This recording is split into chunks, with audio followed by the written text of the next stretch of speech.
নেতাজি সুভাষচন্দ্র বসুর জন্মদিন উপলক্ষে বহরমপুর গোরাবাজার জজ কোর্টের মোড়ে সান্টাফোকিয়াতে বিশেষ ব্লাড ডোনেশন ক্যাম্প অনুষ্ঠিত হলো। উক্ত অনুষ্ঠানে উপস্থিত ছিলেন শ্রী অধীর রঞ্জন চৌধুরী। দেখুন বিস্তারিত ভিডিও।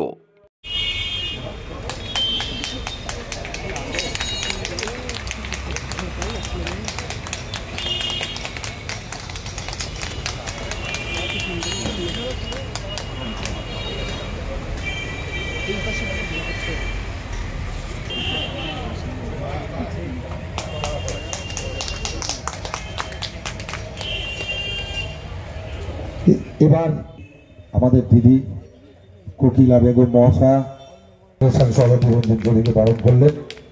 এরপর গোবিন্দদা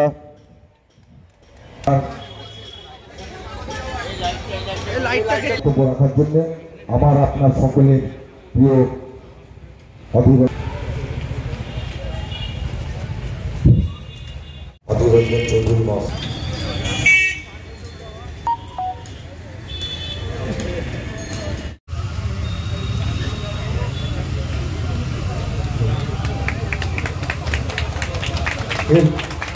দারুণ ভোটের পর্ব শেষ হলো।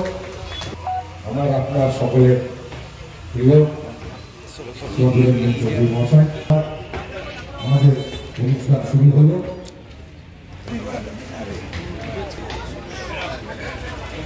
যারা এসছেন সদস্য থেকে শুরু করে আসন গ্রহণ করার জন্য এবার আরো কিছু আমাদের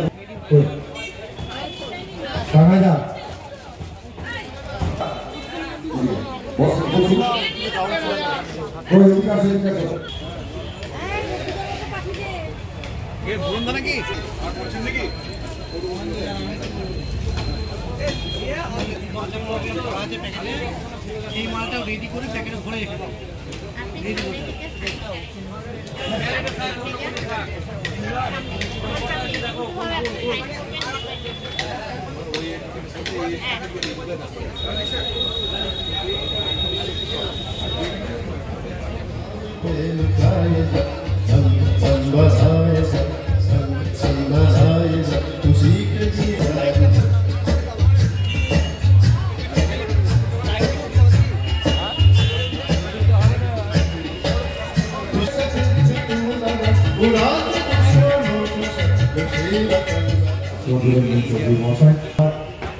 আমাদের অনুষ্ঠান শুরু হলো।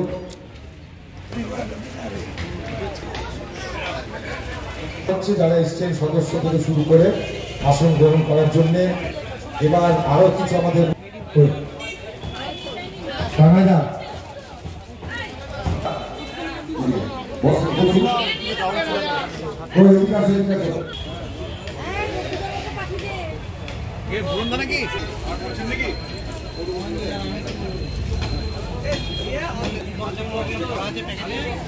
এই মালটা রেডি করে প্যাকেটে ভরে রেখে দাও।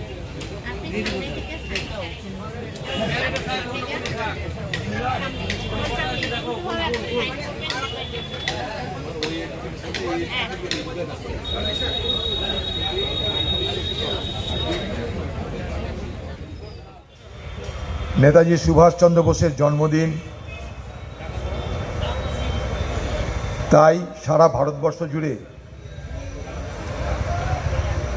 আমাদের দেশের সব ধর্ম সব বর্ণের মানুষ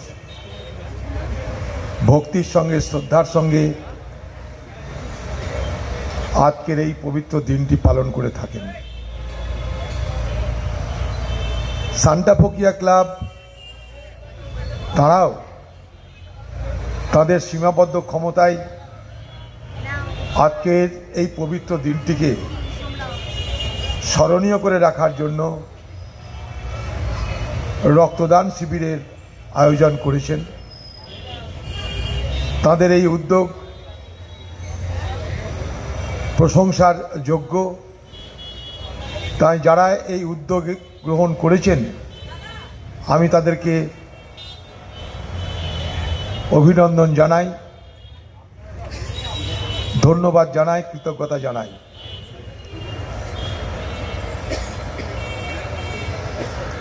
ভারতবর্ষের সর্বস্তরের মানুষ সবাই মনে প্রাণে বিশ্বাস করে যে সেদিন নেতাজির মতন বীর পুরুষরা না থাকলে আমাদের দেশের স্বাধীনতার অর্জন হতো না। একদিকে মহাত্মা গান্ধী,